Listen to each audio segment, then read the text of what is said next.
Support comes from the Missouri Forest Products Association, honoring Arbor Day on April 26th, with an ongoing commitment to sustainable stewardship and conservation of Missouri's forests. ChooseWood.com. From St. Louis Public Radio. This is St. Louis on the Air.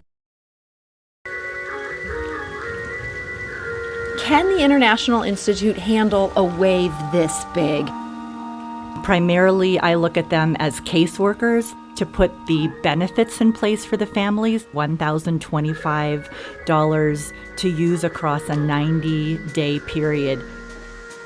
We should have known that there wouldn't be enough housing. They're coming from a Muslim country. So going to a casino was definitely not the ideal thing.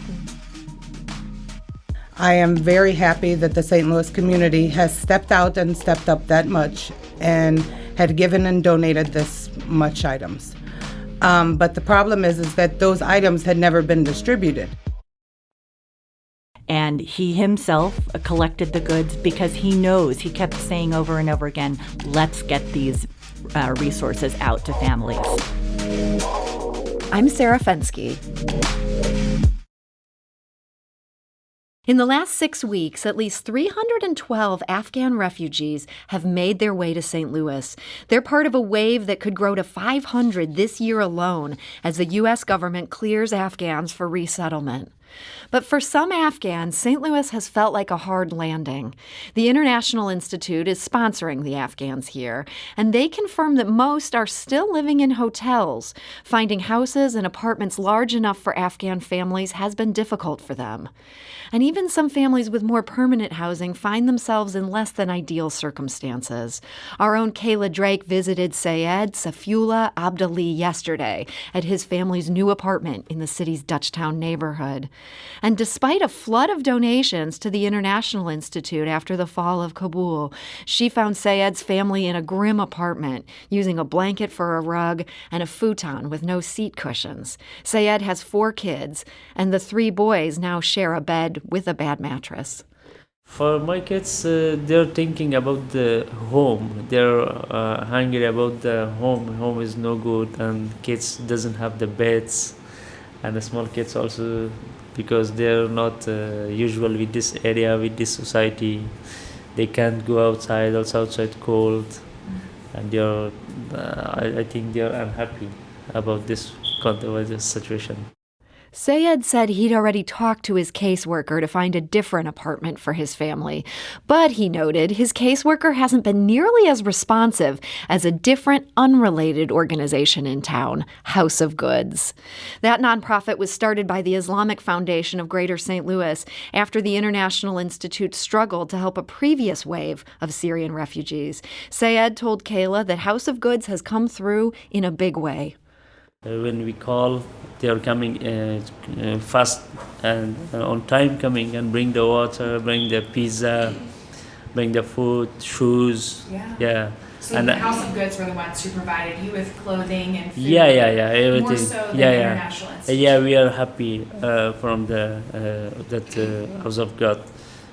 We have to say the truth, but the international communication is not bad. And Sayed added this. We need more support and more things for life, because now is modern life. We have to be aware from all things that people help for us. For example, money. For example, things, furniture. And that is one Afghan refugee now in St. Louis with an apartment, and he says his family needs more. International Institute of St. Louis CEO Ario Benson talked to Kayla Drake last Friday. He said he's aware the organization needs more help to handle this wave of refugees and their needs. I'm going to be as clear as possible. The International Institute has never before managed this volume of arrivals. I say to people that it's like preparing for a hurricane, and at one point we were preparing for it. At this point we are in it, and I'm treating this as almost an emergency. And in the context of that, I realized that we as an organization are stretched too thin, and I think we would do better if we coordinate efforts with other organizations. And that is International Institute CEO Ario Benson. Now, to that end, the International Institute is putting together a plan, a Refugee Command Center. And joining us now is a representative from one of the St. Louis nonprofits it's teaming up with on that plan. That is Madeline Grusha. She's a family support coordinator and a volunteer with Welcome Neighbor STL. Madeline Grusha, welcome. Thank you. So, Madeline, Ario Benson described the situation as being in a hurricane. So many Afghans are arriving right now. It just feels like a state of emergency. Does that track with what you're seeing as Welcome Neighbor seeks to assist these families? Yes, we definitely are learning about the families that are arriving, and one by one, we are trying to provide support through family partnership as we meet them. So tell us just a little bit, what does this family partnership look like for these new Afghan arrivals? Well, it's something that we started when we met our Syrian friends 5 years ago. And for example, I've been a partner with my Syrian family for 5 years now. So what we're asking volunteers in the community to do is to be paired 2 to 3 to 4 volunteers for one family and provide wraparound support. The goal would be the day that they arrive, they are going to meet their American friends and they will feel supported. They will not feel alone like some of our families are feeling. So as we learn of families, we're starting to develop those friendships, and it's been such a wonderful experience for both sides. And those friendships, I mean, is this strictly to provide emotional support, or are you also trying to then run point on, hey, we need toothpaste? The family would then try to help them get toothpaste. We're doing both. So when our volunteers are meeting the family that first time, they do an intake, and they find out everything about the children, if they're in school, if they are, the names of the teachers, their birthdays, in order to share life together. Then we do prioritize their needs. What's missing? You need a washing machine. You need a, toothbrush, for example. That's where we create this list and we go out and try to meet the basic needs. But the ultimate goal is friendship, linking them to St. Louis and helping them feel better about the community that they're starting to resettle in. So, Madeline, that sounds like a wonderful program, and I'm so glad that Welcome Neighbor has stepped up to do that. Frankly, I think a lot of St. Louisans assumed that kind of intake is what the International Institute is doing. That hasn't been the case. I don't think that is their role. I mean, primarily, I look at them as caseworkers. They are responsible for the first 90 days to put the benefits in place for the families. But like Ari said, it's unprecedented. They've never had so many families arriving.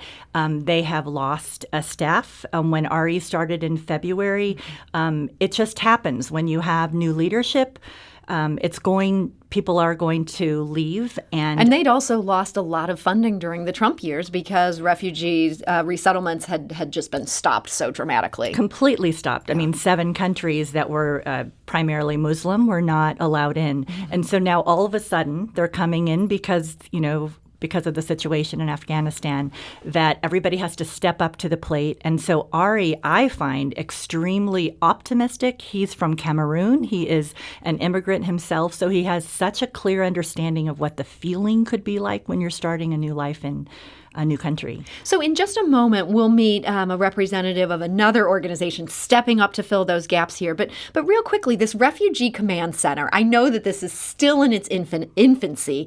Welcome Neighbor STL and Oasis International met with the International Institute this week, drew up a memorandum of understanding. What's the idea there? We met for the very first time on Tuesday to learn about the command center, but it really does make sense. We have House of Goods, Oasis International, Welcome Neighbor, and the International Institute all trying to help meet the needs of these families. And if we don't communicate, we're going to be duplicating services. So this is a way to share the information, the goods, the resources that we are providing for a family, sending it to the command center, and the command center will tell us whether that's already been done or not. And then just the communication piece is missing right now. And so it's going to begin through the command center that's based at the International Institute. Okay, so this will be additional communication for groups like yours that have sort of come up through the grassroots to try to help. Correct. So one of the other groups, and we heard about the work they're doing to help Syed's family earlier, this is House of Goods. They're part of the Islamic Foundation of Greater St. Louis, and we're joined today by Lisa Grzdanek. She's an outreach coordinator and task manager for House of Goods. Lisa, thank you for joining us today. Thank you for having me. So Lisa, House of Goods is not part of this command center at this point. You are working directly with these new refugees. How are they finding you? How are they finding us? Through other Afghan families. We find the families by speaking out, to reaching out to the other Afghani families that we've helped previously or currently. And so Afghans in St. Louis know your organization. Absolutely. They're happy to make that connection. Yes, absolutely. So how do you feel the International Institute is doing at this point with this new wave? Well, the organization that brought them here, they should have been a little bit more prepared. Us as the community, meaning the community, Welcome Neighbor, Oasis, House of Goods, we were prepared. We were prepared for them to arrive and us to meet their needs, their daily needs. As far as the organization that brought them here, I don't believe that they were ready. So I was surprised when Kayla went to visit this apartment. This was in the city's Dutchtown neighborhood. You know, we all saw the pictures of the warehouses full of goods that St. Louisans had donated, and yet Syed's family didn't seem to have some of the basics. What do you think is going on there? So when I took a tour at the organization and noticed how much goods that they had in their storage, it's a beautiful thing. I am very happy that the St. Louis community has stepped out and stepped up that much and had given and donated this much items. But the problem is that those items had never been distributed. If they have that much storage and all these families are still in need of all these items, why are they still sitting there? Lisa, your organization doesn't get any federal funding. Absolutely not. That's the difference between all of the organizations. I'm not 100% sure about Oasis or Welcome Neighbor. And Madeline is indicating Welcome Neighbor does not get any federal funding either. We have never received any federal funding. We are strictly from the community. From the community, for the community. And so where are you getting the things that you're using to supply these families? We are getting them from our neighbors, from our community, from Welcome Neighbor, from Oasis, from our friends, from our families, our teammates at the Islamic Foundation at House of Goods. They've all been stepping up and donating a lot, from food to hygiene products to their daily needs to their time to their services. A lot of the big trucking companies and groups out in Islamic groups have, stepped up and provided meals and the daily needs. And Madeline, it sounds like this is the same for your organization. This is just community members doing what they can with what they have. Exactly. I will want to say, though, that the Saturday after Thanksgiving, I did contact RA to say that I had 20 volunteers that were ready to go to their gym because we did know they were bursting with resources. RA on a Saturday with his two sons met us, and he himself collected the goods because he knows, he kept saying over and over again, let's get these resources out to families. So he let your organization sort of go through that, figure out what the families needed, get it to them. Exactly. But he just knows he's dependent on the other organizations to help meet the needs of the families. So there's some concern. Can the International Institute handle a wave this big? Kayla Drake, our producer on this segment, she talked to Ari Benson directly about this. Here's an exchange between Ari, the CEO of the International Institute, and Kayla Drake. Do you think the state and International Institute overcommitted for your capacity to resettle refugees? No, because we have the housing capacity. The time is the problem. The arrival time is the problem, right? When we committed, which was before Kabul collapsed, right, we made a capacity statement based on a protracted period of time. It was 1 year. Everybody thought, we knew the Afghans were coming, but we thought it would be spread over one years, essentially. So And you then made when this Kabul commitment collapsed, before it was such an urgent Yeah. situation. Exactly. And I think that there's even capacity for us to do more. That's the reality. And we're only going to be able to do more if we collaborate as a community, not as individual organizations. That is Ario Benson, the CEO of the International Institute. And we're talking today to two organizations that are working to fill some of the gaps as Afghan refugees are being resettled in St. Louis. That includes Lisa Gersdanek. She's the outreach coordinator for House of Goods, and also Madeline Grusha of Welcome Neighbor STL. She's the family support coordinator there. We do need to take a quick break, but we're going to come back shortly to continue this conversation, and we'll specifically talk about the housing piece of this. This is St. Louis on the Air on St. Louis Public Radio.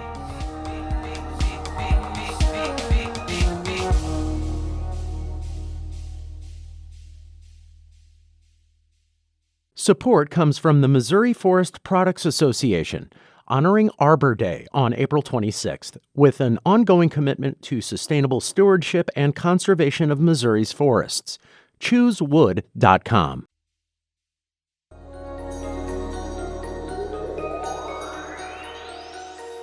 And now back to our conversation. Our guests today are Madeline Grusha, who's with Welcome Neighbor STL, and Lisa Gersdanek, who's with House of Goods. Those are two organizations working to help the wave of Afghan refugees now being settled here. And one of the big concerns for this wave, and frankly for past waves of refugees, has been housing. Madeline, I know your organization was actually founded in part because some of the Syrians being resettled here were in subpar housing.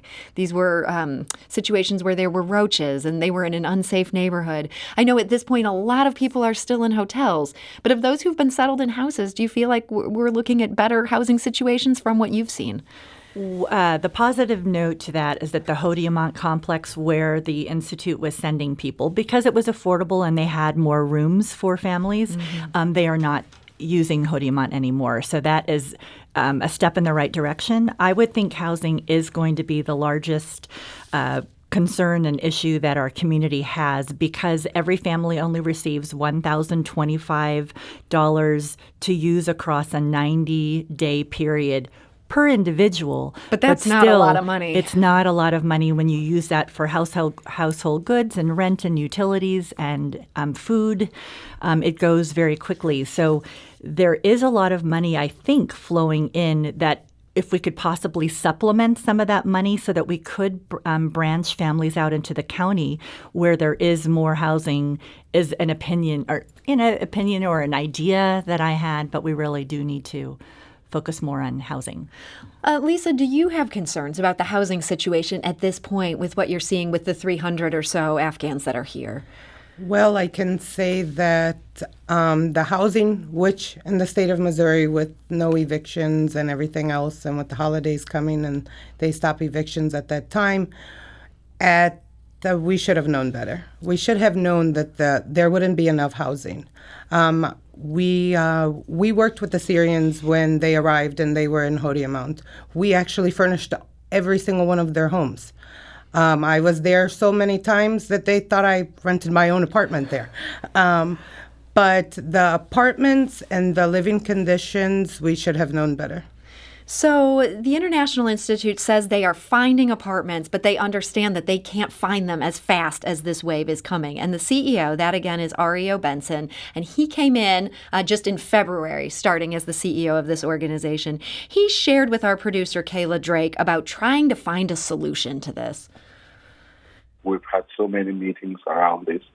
We're talking to realtors, we're talking to property managers, we're talking to construction companies, we're talking to anybody that can help us be able to provide answers.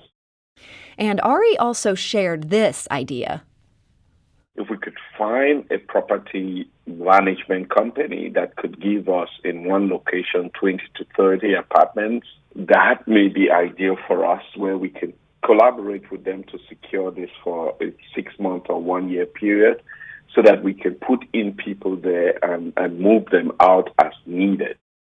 So yeah, Ari has this idea about one complex that would have room for a whole bunch of people. He says there's benefits to this idea. That way they could avoid people staying in hotels for a long time. They could create community within this group of Afghan refugees, and they could provide wraparound services easily. Frankly, for these caseworkers at the International Institute, they are running around all over town. This would be a great idea. The problem is it would just need somebody with this kind of space to come through. Madeline, at this point, are you and Welcome Neighbor dealing with people who are just stuck in hotel rooms?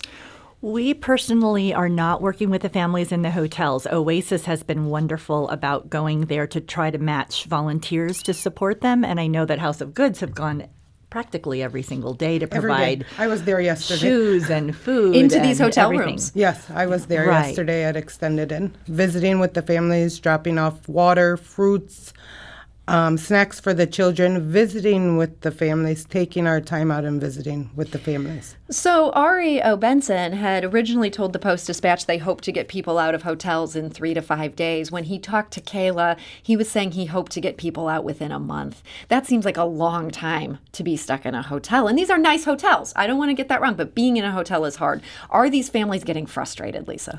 These families are very frustrated. These families are beyond frustrated. Any of the families that you would speak to, they would rather be back at the military base, to be honest with you. When they arrived here in St. Louis, and they were placed in the hotels, we'll go to Hollywood Casino. When the organization brought them here and took them to Hollywood Casino, first of all, they're coming from Afghanistan. They're coming from a Muslim country. So going to a casino was definitely not the ideal thing. Mm-hmm. Moving them out of the casino was a great idea. When our team showed up as they were trying to be moved out of the casino, they didn't want to leave because they weren't sure what was going on at this point. There was just not enough communication There with these wasn't families. a communications. The women and the children were scared. They didn't want to pack their bags. Our team from House of Goods, we were there as all this was going on. We ensured every family that we would be there with them all the way till they get their dinner at night. They would move to the Extended Inn, and that we would be there with them. Us as Muslims, we communicate and we understand each other a little bit better. When they see the Muslim community showing up and ensuring that everything was going to be okay and we were going to walk and be there with them for every step of the way, even after they move out of these hotels, they feel a lot better about it. That feels like a really important step. It's a very important step because in the world of in Afghanistan, the things that we've seen here in America, they've never seen this stuff before. So they've never witnessed alcohol or, say, prostitution or gambling or whatever the case could be. They're not used to seeing that. And them seeing that the Muslim community here in the United States and St. Louis, Missouri exists and that we can step up and step up and help these families, they're extremely excited, as the gentleman had stated earlier. So that's huge. And we've been talking a lot about some of the problems in this resettlement. But I think the flip side of that is that organizations like House of Goods has been there, and you've been there. And as you said, you just stay all the way to dinner. Yeah. We have been there every day since we heard about the refugees inside of the hotels traveling. Our team has been traveling from all 3 hotels all day and night. Jamal, he has worked one day 19 hours from traveling to buying goods to traveling to one hotel, trying to meet one hotel's needs, and then traveling to the next and the next, because they're all 3 not centrally located together. They're all spread out. Yes. And Madeline, your organization also there trying to help where you can. Yeah, I think the next solution after House of Goods providing those basic needs that they need is the relationship with the St. Louisan. Mm-hmm. And so if every single person that arrives, family or individual, is paired with at least one American volunteer, imagine they won't feel that they're alone here, that relationship can begin and needs can be met, and they can link them to our community. I'm glad you're bringing it back to these family partnerships. We actually heard from Kendra, who tweets, "It's so frustrating to hear that these families don't have sufficient furniture. I called a few weeks ago to donate good quality, and they," meaning the International Institute, "refused. How can we connect with the families directly? Is there a place to see a list of needs?" And I want to ask each of you about this. Madeline, you're really touting this family program. Could you use St. Louis families at this point to step up and volunteer for these partnerships? Absolutely, because if we're looking at 300 people coming here, I'm not sure if it's families or individuals. Individuals at this point, but more individuals are coming. Yes, exactly. Oasis and Welcome Neighbor definitely needs volunteers to pair with the family. And once you identify the needs, we have lots of contacts ourselves with the community to bring in bunk beds that are needed or whatever. So when people get that list from them, it's not like they're on their own and have to go out and buy all these things. They can coordinate with you, with the organization, to help figure out who can help us get this for the family. Absolutely, and it is happening. House of Goods has been bringing it in. Oasis has been bringing it in. But if there are families that are sitting there with a lot of unmet needs, that's where the family partnership can come in and fill those gaps. And it's happening right now. I mean, yesterday I visited 4 families, and they are so excited about having American friends to start life with. So, Madeline, if people want to get involved in this, what's the best way for them to make contact with Welcome Neighbor? They would start by going to our website, which is welcomeneighborstl.org. Scroll down to where it says volunteers and sign up. Check the box that says family partnering. We will send you 2 waivers from Welcome Neighbor. You will need a background check, which costs $20. We have an orientation that we will put you through, which is fairly quick. And then we will start partnering with the volunteer and 2 to 3 other volunteers to start that wraparound support. So, Lisa, I also would love to hear how we can help House of Goods. It's been so clear from hearing you talk today that you guys are doing so much on the ground. How can we help? Okay, volunteers are great. We have our warehouse. We have families because with Welcome Neighbor is a little different than House of Goods. Our warehouse is set up for not just the refugees, but the St. Louis community, the people that are in need in the St. Louis community. To come and get furniture and hygiene products and clothing and food and their daily needs. So we need volunteers and our emergency list because, as we all know, we're going to be receiving a lot more families and people here in the St. Louis area. Anything from a water tea kettle to snacks for the children, water bottles, dry foods, rice, flour, sugar, oil. Winter coats, winter boots, hats, gloves, socks. Get that to you guys directly. Yes. And what's the best way to do that? Just find House of Goods? And the best way to do that is you can go to our Facebook page. You can look us up at House of Goods.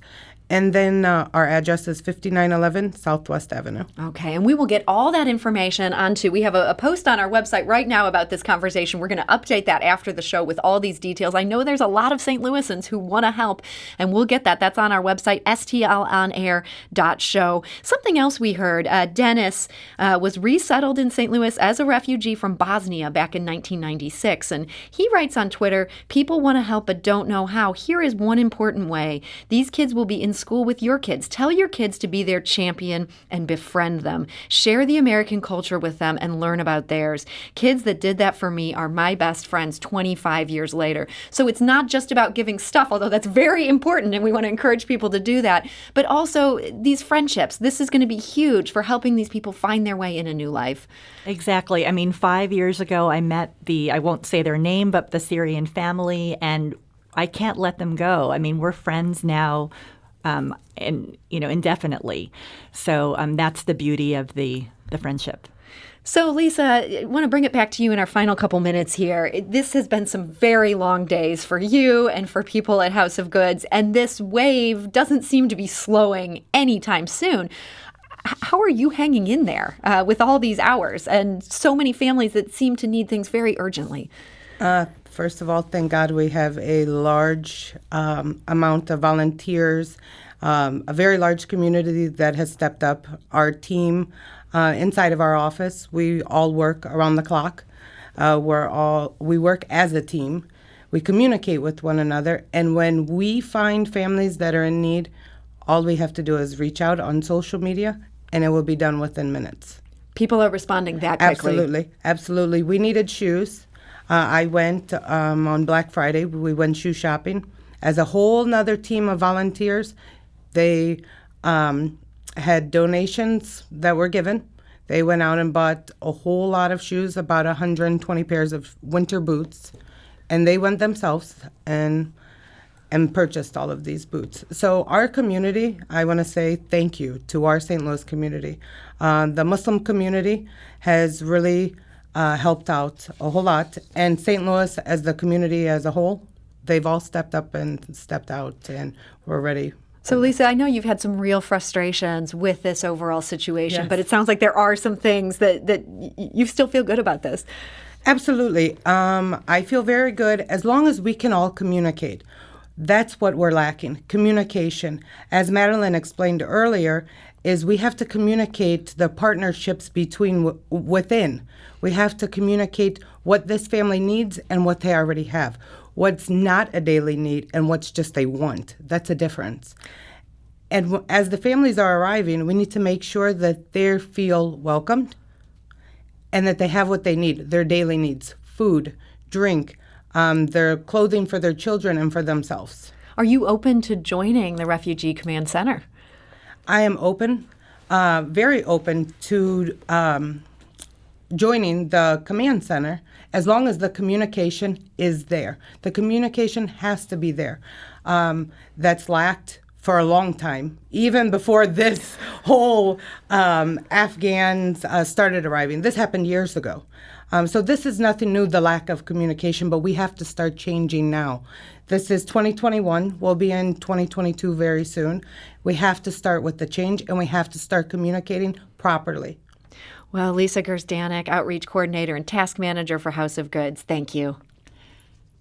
And Madeline Grusha, you feel some hope right now. I'm feeling very hopeful. I'm so glad Lisa said that. We need House of Goods at the table. The command center cannot function without the House of Goods piece, and I'm feeling much more positive because communication will be the key to the command center. Well, Madeline Grusha, thank you so much for joining us today. Thank you. And Madeline is the Family Support Coordinator for Welcome Neighbor STL. Again, we're going to get all those details on our website. For those who want to pitch in on this effort, your support is absolutely needed. You can get involved with helping both House of Goods as well as Welcome Neighbor STL. stlonair.show for more details.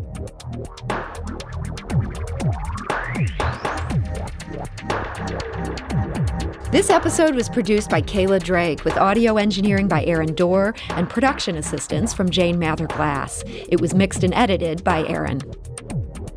St. Louis on the Air is a production of St. Louis Public Radio.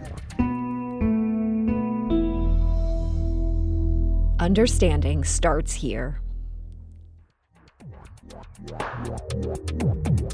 If you learned something new from today's episode, consider leaving us a review and rating on Apple Podcasts on the App Store. It's the easiest way to help people discover our show. We appreciate it. Thank you. St. Louis Public Radio is a member-supported service of the University of Missouri, St. Louis.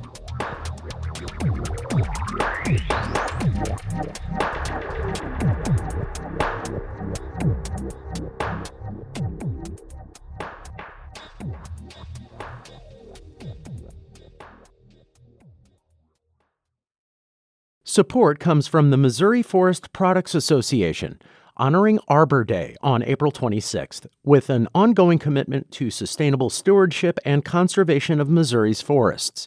ChooseWood.com.